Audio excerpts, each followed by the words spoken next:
ඔබ සක්කමනවා අපි අද මේ වීඩියෝ එක බලාපොරොත්තු වෙනවා 2016 GIT විභාගය. එහෙම නැත්නම් සාමාන්‍ය තොරතුරු තාක්ෂණික විභාගයට අදාළව ලබා දුන්න ප්‍රශ්න පත්‍රයේ තවත් ප්‍රශ්නයක් කතා කරන්න. ඉතින් ඔයාලා හැමෝම දන්නවා මේනකොට 2023 වර්ෂයේ GIT විභාගයේ ආසන්නයේ පොතන කාලයක්. ඒ විභාගය සම්බන්ධව මීට පෙර වෙනත් වීඩියෝ මාලාවක් ඔයාලට අපි අරගෙන ආවා. ඒ අතර අපි අද කතා කරනවා 2016 වර්ෂයේ ඉදිරිපත් කළ ප්‍රශ්න පත්‍රයේ තවත් ප්‍රශ්නයකට පිළිතුරු. මීට පෙර Excel කියන ප්‍රශ්නය සම්බන්ධව කතා කළා අපි. 2016 වර්ෂයේ ප්‍රශ්නයට අදාළව පිළිතුරු කතා කරා. ඉතින් දැන් බලපොතන අපි කතා කරන්න. ඒ ප්‍රශ්නේ තිබුණ අන්තර්ජාලය හා සම්බන්ධ ප්‍රශ්නය. විශේෂයෙන්ම මේ ප්‍රශ්නය අහලා තිබුණේ විද්‍යුත් තැපෑල් සම්බන්ධවයි. ඉතින් විද්‍යුත් තැපෑල කියන මාතෘකාව සම්බන්ධව ප්‍රශ්නයක් හැමදාම අපේ පේපර් එකේ අහනවා. ඒ ප්‍රශ්නේ ගොඩක් වෙලාවට බොහොම පොදු ප්‍රශ්න තමයි අහන්නේ. ඉතින් අපි මේ ප්‍රශ්නට අදාළව ඉක්මනින් බලමු. පරිගණක හරහා අන්තර්ජාල ප්‍රවේශ වෙලා ඊමේල් ගිණුමක් සම්බන්ධ දේවල් ටිකක් අපි බලලා එමු. ඉතින් අනතුරුවට අවස්ථාව දෙනවා මේ ප්‍රශ්න උත්තර ලබා දෙන්න. ඒත් එක්කමයි ඔයාලා ලැබෙන ප්‍රශ්න පත්‍රයේදී අනිවාර්යයෙන්ම මේ ප්‍රශ්නෙට උත්තරයක් දෙන්නවට පහසුම අවස්ථාව ලැබෙවි. ඉතින් මේ දේ කරගන්නවම මේ වෙලාවේ මගේ ඊමේල් ගිණුමේ ප්‍රවේශ වෙලා ඒ සම්බන්ධ අපි අවශ්‍ය කරන දේවල් ටික කතා කරමු. මේ වෙලාවේ මම Google Chrome web browser එක open කරගෙන තියෙනවා. ඉතින් මෙන්න මෙතන මම ඇතුළත් කරන් තියෙනවා ඊමේල් එකේ short cut එක. ඒක මම ක්ලික් කරනවා. එහෙම නැත්නම් අපිට මෙන්න මේ Gmail කියන අවස්ථාව තුල දෙන්න පුළුවන්. මම මේ අවස්ථාව දෙකෙන් එකක් ක්ලික් කරනවා. ඊට පස්සේ මගේ ඊමේල් ඉන්බොක්ස් එක open වෙනවා. සාමාන්‍යයෙන් අපි මේ පරිගණකයේ මම බවතන පරිගණක නිසා මේ ඊමේල් ලිපිනය සහ පාස්වර්ඩ් එක අපඩ කරලා තියෙනවා. ඒ නිසා ඉක්මනින් මම දෙන්න ඉන්න අවස්ථාව ලැබුණා. එහෙම නැත්නම් වෙනත් අවස්ථාවකදී අපි අපේ ඊමේල් ගිණුමේ නම සහ එහි පාස්වර්ඩ් එක මුර පදයට ඇතුළත් කළ යුතුයි. ඉතින් අපි ප්‍රශ්නෙට දාලා දේවල් ටික කතා කරොත් එහෙම ප්‍රධාන වශයෙන් ළඟන ප්‍රශ්නක් තමයි ඊමේල් එකේ තියෙන විවිධ වර්ගයේ boxes ලිපි ගබඩා කරන ඒ boxes මොනවද කියන සම්බන්ධව. ඉතින් ආරම්භයේදීම ඊමේල් එක ඕපන් කරලා සැනින් අපිට විරුත් වෙනවා inbox එක. මේ තියෙන වල වෙනවා inbox එක. ඉතින් inbox එකේ මොනවද තියෙන්නේ හෙව්වොත් මොනවද මේකේ තියෙන්නේ? අපිට ලැබෙන ලිපි තමයි මේකේ තියෙන්නේ. මොන ලැබෙන ලිපි තියෙනවා. මේකේ 1342ක් ලැබෙන ලිපි තියෙනවා. මේ තියෙන ලිපියේ එපු කෙනාගේ නම, ඊට පස්සේ මේ තියෙන එකේ මාතෘකාව, මෙතන තියෙනවා ඒක ලැබුණ වේලාව. ඉතින් මේ තියෙන 8:36 pm කියලා අද දිනේ 8:36ට මේක ලැබිච්ච ඊමේල් එකක්. ඊට අමතරව පරණය වගේ දිනේ පෙන්නනවා. මේ දැන් වල තියෙනවා ඒ ලිපියේ එපු කෙනාගේ නම, මාතෘකාව සහ අදාළ දිනේ. ඉන්බොක්ස් එක තමයි අපි දැන් බැලුවේ. ඊට පස්සේ මේකේ තියෙනවා තවත් බොක්ස් එකක් send mail කියන එක. ඉතින් send mail එකේ මොනවද තියෙන්නේ? අපි කෙනෙකුට යවුව ඊමේල් ටික. අපි යම් කිසි කෙනෙකුට ඊමේල් එක යවුවොත් ඒ ඊමේල් එක මෙතන ගබඩා වෙනවා. මෙන්න මේ තියෙන්නේ අපි යවුව කාර්ද කියන එක. මේ තියෙන එක මාතෘකාව. මෙන්න මෙතන තියෙනවා අපි LPS සමග යම් කිසි attachment එකක්, ඇමිනුමක්. ඒ කියන්නේ වෙනත් ෆයිල් එකක් අපි යවුවද කියන එක. පින්තූරයක්, ලේඛනයක් වුණත් උනාම දෙයක් අපට අමුල ලැබන්න පුළුවන්. මෙගාබයිට් 20ක දරතාවයක සීමාවක රත්වල. එහෙනම් inbox එක දැනගත්තා. sent mail එක තියෙනවා. ඊට අමතරව draft තියෙනවා. draft කියලා කියන්නේ මොකක්ද? අපි සකස් කරලා තවමත් කෙනෙකුට යවන්න නැති ලිපියක්. අපි ඒක schedule කරලා තියාගෙන ඉන්නවා. හැබැයි තාම කෙනෙකුට යවලා නැහැ. අපි ඒකට කියනවා draft කියලා. ඔය දන්නවා phone එකෙත් තියෙනවා. අපි SMS එක type කරද්දී ඒක කෙනෙකුට යවුවේ නැත්නම් ඒක draft එකේ save වෙනවා. අපිට නැවත වතාවක් පස්සේ ඒක සකස් කරලා යවන්න පුළුවන්. ඉතින් මේ draft එකේ තියෙන්නේ email එකේ ඒ වෙනුවට සකස් කරන යවුව ලිපි තමයි ඒකේ තියෙන්නේ. ඊට පස්සේ මේකේ තව දෙකක් box එකක් තමයි මෙන්න මේ spam කියන එක. spam කියන එක. ස්පෑම් එකේ මේකේ ඊමේල් පහක් තියෙනවා. මම ක්ලික් කරලා බලන්න. ස්පෑම් කියලා කියන්නේ අපට ලැබෙන අනවශ්‍ය ලිපි. අපි මේවට කියනවා ආජි තැපැල කියලා සිංහලෙන්. ආජි තැපැල. ඉතින් මේකට ඔටෝමැටිකලි ඊමේල් ගොනු වෙනවා. අපේ ඊමේල් එකට ලැබෙන අනවශ්‍ය ලිපි. ඊමේල් සේවාදායකයන් මගින් ඔටෝමැටිකලි එනත නිරායසින්ම මෙන්න මේ ස්පෑම් ඊමේල් චෙක් කරන ලබනවා. පරීක්ෂා කරනවා.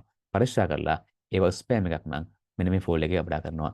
ඉතින් අපි අනුගමනය කරන්න ඕන හොඳ පුරුද්දක් තමයි මේ ඊමේල් අපි ඕපන් කර බලන්නේ නැහැ. ඕපන් කරලා බැලුවොත් එහෙම ඒ තුල තියෙන සමහර ලින්ක් එකක් ක්ලික් කරනොත් එහෙම හානිදායක මෘදුකාංග අපි පරිගණනයට වෙන අවස්ථාවක් තියෙන්න පුළුවන්. ඉතින් මේ ඊමේල් ස්පෑම් ෆෝල්ඩර් එකට ඊමේල් යොමු කරන්නේ අපේ ආරක්ෂාව නිසා. ඒ නිසා මේවා බලන්න අවශ්‍ය නැහැ. දින 30කට වරක් මේ ඊමේල් ටික ඉබේම ඇකලෙන එහෙම නැත්නම් අපිට එකින් එක මක දන්නත් අවස්ථාවක් තියෙනවා. හරි ඊග අවස්ථාව තමයි trash කියන එක. trash කියන එක සමහර ඊමේල් වලදී deleted කරලා තියෙනත් පුළුවන්. bin කරලා තියෙනත් පුළුවන්. මේ trash කියන්නේ මොනවද? අපි මකාදමන ඊමේල් මගේ එක දැනට ඊමේල් එකක් නැහැ. ඉතින් අපි යම්කිසි ඊමේල් එකක් මැකුවොත් එහෙම ඒ ඊමේල් එක මේකේ ගබඩා වෙනවා. දින 30ක් තුල ගබඩා වෙලා තියෙනවා. ඊට පස්සේ මේක මැකලා යනවා. එහෙනම් ඔයාලට පේනවා මෙතන ඊමේල් එකේ බොක්සස් ගොඩක් තියෙනවා. හැබැයි ඔයගෙන් අහන්නේ මෙන්න මේ ඉන්බොක්ස් එකයි ඊට පස්සේ sent mail එකයි draft එකයි ස්පෑම් එකයි සම්බන්ධව. එහෙම නැත්නම් තව එකක් තියෙනවා බින් කියලා. එහෙම නැත්නම් ට්‍රෑෂ් කියලා එක පහළ තිබුණාට මතකයි. එහෙනම් මෙන්න මේ බොක්සස් පහ ගැන වගේ ප්‍රශ්න අනිවාර්යයෙන්ම අහනවා. ඒ ටික මත් තියාගන්න. තවත් කැටගරි ගොඩක් තියෙනවා. ඒ සියල්ල අපට අවශ්‍ය නැහැ. ප්‍රධාන වශයෙන් ඕනම ඊමේල් සමාගමක ඊමේල් අතුරු මුහුතේ මේ ටික තමයි තියෙන්නේ. ඔන්න ඔයා දැන් බොක්සස් ලියන ගත්තා. අපි දැන් බලනවා ඉක්මනින්ම කොහොමද අපි ඊමේල් එකක් යවන්න කියලා. අපට අවශ්‍ය කෙනෙකුට අපි ඊමේල් එකක් යවන්න කොහොමද? ඉතින් මේ සඳහා මුලින්ම අපට ඒ අදාළ කෙනාගේ ඊමේල් ලිපින අවශ්‍ය වෙනවා. ඊට පස්සේ අපි මෙන්න මේ කොම්පෝස් මේල් කියන අවස්ථාව තුර ගන්නවා. කොම්පෝස් කියන අවස්ථාව තුර ගන්නවා. එතනදී අපට ලැබෙනවා මෙන්න මේ වගේ අතුරු මුහුණතක් තිරයක්. මේකේ තියෙනවා recipients subject කියලා. ඉතින් recipients කියන දේ ක්ලික් කරාට පස්සේ මට එතන මේ වගේ අවස්ථාවක් වෙනවා 2 කියලා. වර පේන 2 තියෙනවා, CC තියෙනවා, BCC තියෙනවා. 2 කියන එක දැකම මට තේරෙනවා මෙතන අපි මේ ඊමේල් එක කාටද යවන්න ඕන කියන එක මෙතන අහන්නේ. ඉතින් මම මෙතන උදාහරණ වශයෙන් අරගෙන ඊමේල් එක මම ටයිප් කරනවා. මම ටයිප් කරා මෙතන abc@gmail.com කියලා. abc@gmail.com. ඉතින් මෙතන අපිට ඊමේල් ලිපින කීයක් ටයිප් කරන්න පුළුවන්ද? අපිට මෙතන ඊමේල් ලිපින අවශ්‍ය ප්‍රමාණය ටයිප් කර හැකි. කමා එක යොදලා තවත් ඕන තරමක් ඊමේල් අපිට ටයිප් කරන්න පුළුවන්. එhmen එක ඊමේල් එකක් අපිට එක ලිපියක් අපිට ඊමේල් හරහා විශාල ප්‍රීසෙට් එකවරින් කරන්න පුළුවන්. ඊට පස්සේ මෙන්න මේ සබ්ජෙක්ට් තියෙනවා. ඉතින් මම එතන සබ්ජෙක්ට් එක ටයිප් කරනවා. අපි ලිපිය සමග මාතෘකාව ටයිප් කරලා යුතුයි. පහසුවෙන් ඒ ලැබෙන කෙනාට මේ සම්බන්ධව අවබෝධය ලබා ගන්න. මම ටයිප් කරන මාතෘකාවක් GIT exam කියලා. GIT exam. right.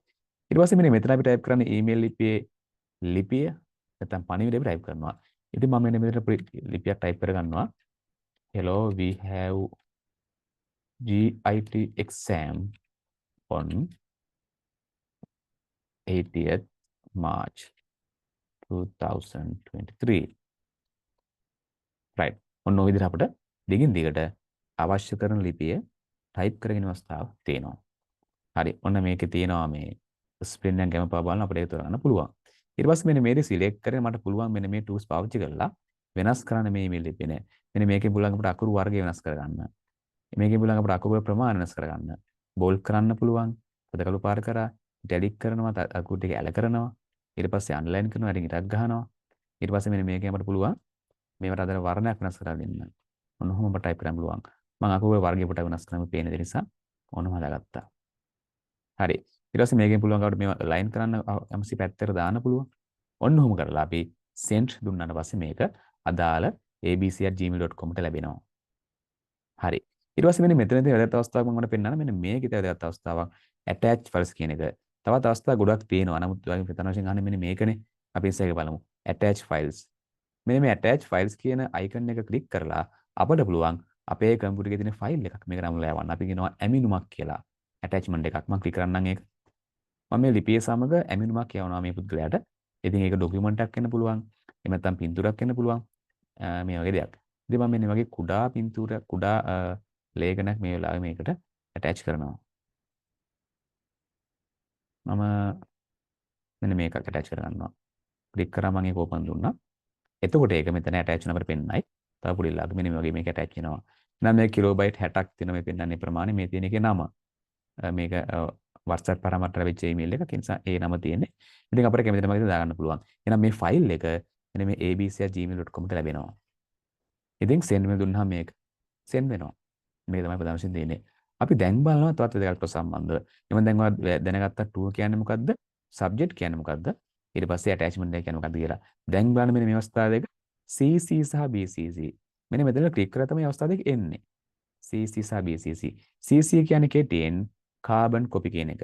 BCC කියන්නේ කෙටියෙන් blind carbon copy කියන එක. carbon පිටපත, අඳ carbon පිටපත. carbon පිටපත, අඳ carbon පිටපත. අඳ කියන්නේ මෙතන අඳ කියන එක. ඉතින් මම CC ගාව ක්ලික් කරනවා. ක්ලික් කරලා මෙතනත් අපිට ලිපිනයක් දාන්න පුළුවන්.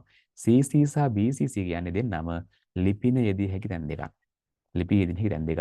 ඉතින් CC එකේ මම ටයිප් කරනවා තවත් ලිපිනයක්. මම ටයිප් කරනවා pqr@gmail.com කියලා. ඒකත් මම උදාහරණ වශයෙන් ගත්ත ඊමේල් ලිපියක් තියෙන්නේ. pqr@gmail.com. ඉතින් මේකේ තේරුම මොකද්ද? to කියන කෙනාට මේක ලිපියක් ලැබෙනවා. ප්‍රධාන ලිපි ලැබෙන්නේ එයාට. CC කියන එකට ඒ ලිපියේ පිටපතක් ලැබෙනවා. සමහර අවස්ථාවල සමහර ලිපි යොමු කරනවා අපි යම් කිසි පුද්ගලයෙක්ට ඒකේ පිටපතක් තවත් කෙනෙක්ට යවනවා.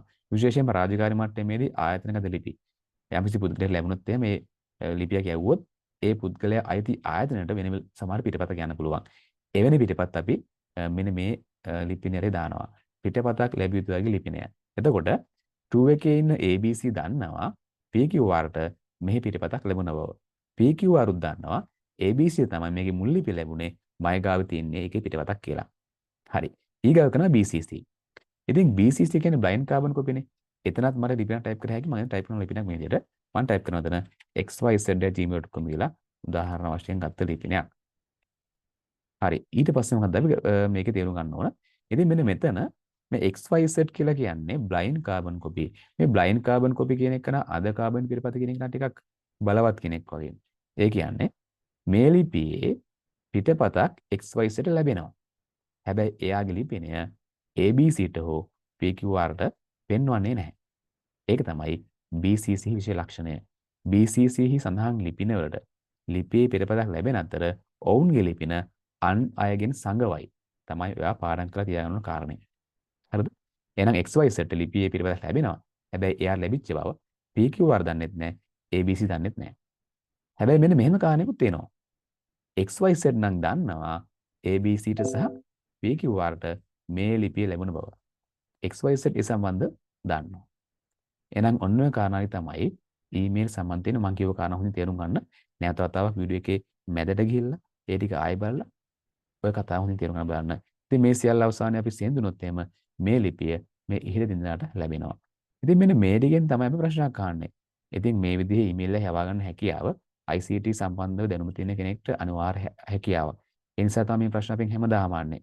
ඔබ බෑ නැතුව පුරුදු වෙන්න මේ කොටස් ටික අනිවාර්යෙන් මේ ප්‍රශ්නේ මේ විදිහම තියෙනවා. එහෙනම් අපි දැන් ගිහින් බලමු 2016 වර්ෂයේ මේ දේවල් ටික කොහොමද හැදුවේ කියලා බලා ගන්න.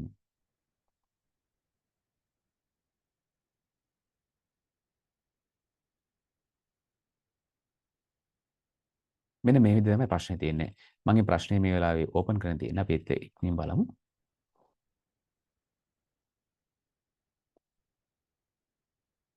අස්මා විසින් මෑතකදී කරන ලද යාල වනෝද්‍යානයේ සංචාරයේදී අලි රංචුවක ඡායාරූපයක් ලබා ගන්න ලදී. Taman ලැබූ අත්දැකීම් වල තොරතුරු සහ ලබාගත් ඡායාරූපය විදුලි තැපෑලමකින් තම හිතමිතුරන් සමග හුවමාරු කර ගැනීමට ඇයට අවශ්‍ය ඇත. මෙහි දක්වා ඇති ආකාරයේ විද්‍යුත් තැපැල් නව කවුලුවක් ඇය විසින් විවෘත කරන ලදී. විද්‍යුත් තැපැල් කවුලුවෙහි ශ්‍රේෂ්ඨ සහ අයිකන A සිට G දක්වා නම් කර ඇත.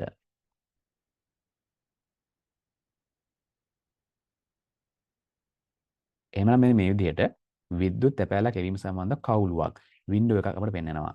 කවුද මේක යවන්නේ? අස්මා විසින්. එයාට අවශ්‍ය වෙනවා එයා ලබාගත් ඡායාරූපයක් තමන්ගේ හිතමිතුරන්ට යවන්න. හරි. මෙන්න මෙතන A තියෙනවා 2 වලට, B තියෙනවා CC වලට, C තියෙනවා BCC වලට, D තියෙනවා සබ්ජෙක්ට් එකට. E තියෙනවා මෙන්න මේ අයිකන් එකට, F තියෙනවාට පේනවා ඇටැච්මන්ට් එක මෙතන තියෙන්නේ. සාමාන්‍යයෙන් අපිට මේකේ පේනවා මේ විදිහට. තවත් අයිකන් කීපයක ඉතිරි ගහලා තියෙනවා. අපි බලමු පළවෙනි එක. අස්මා විසින් නැවුම් ලබන විදුලි තැපැලි ශීර්ෂය මගේ යාල සංචාරයේ වේ. ඇයගේ විද්‍යුත් ලිපියෙහි එම ශීර්ෂය ඇතුළත් කළ යුතු වන ශ්‍රේෂ්ඨයට අදාළ අකුරුලය දක්වන්න. බොහොම පහසු ප්‍රශ්නයක්. අපි මොකද්ද මේ අහන්නේ? මේ ලිපියේ මාතෘකාව තමයි මගේ යාල සංචාරය. කොහොමද මම මේක ටයිප් කරන්නේ? කොහේ ටයිප් කරන්නේ? මෙන්න මේ සබ්ජෙක්ට් කෙනකේ වර පැහැදිලි දේ උත්තරේ D එකේ තමයි මම ටයිප් කරන්නේ. හරි. ඇයගේ ඡායාරූපය ඇමිනිය යුතු වන්නේ ඇමිනිය යුතු විද්‍යුත් තැපෑලේ ඇති මෙවලමට දාලා අකුරුලිය දක්වන්න. ඇමුණුම කොහෙන්ද මෙයා ඇතුළත් කරගන්නේ? වර පැහැදිලි වෙන්නේ මේ F අකුර තියෙන එකේ. F අකුර තියෙන තමයි මේක අපි ඇතුළත් කරන්න ඕන. එහෙනම් උත්තරේ තමයි F කියන එක. අපි ෆයිල් එකකට යමක් අමුණදි බවතා කරන ක්ලිප් එකක් වගේ අයිකන් එකක් මේකේ තියෙන්නේ. අපි තුන්වෙනි ප්‍රශ්නේ බලමු. තම විද්‍යුත් ලිපිය අමිලව තැවීමට අස්මාට අවශ්‍ය වේ.